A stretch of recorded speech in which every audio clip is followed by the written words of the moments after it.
არის ასეთი შემთხვევა რამდენჯერ დაგმართნია, როცა გგონია რომ 15 წუთში მოემზადები და საბოლოოდ სად ნახევარიც არ ყოფნის. თეკლე, სად ხარ? აი 5 წუთიც და მანდوار. აუ, მალე რა.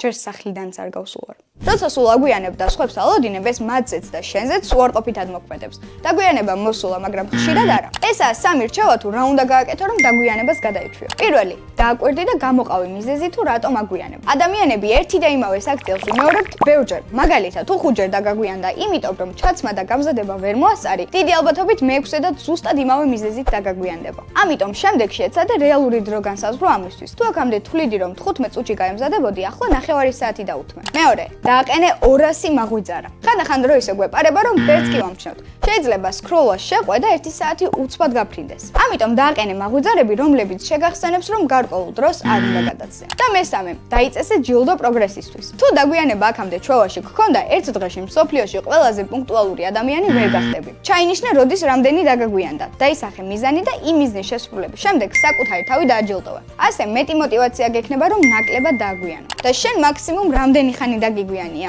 დაგვიწერე კომენტარებში.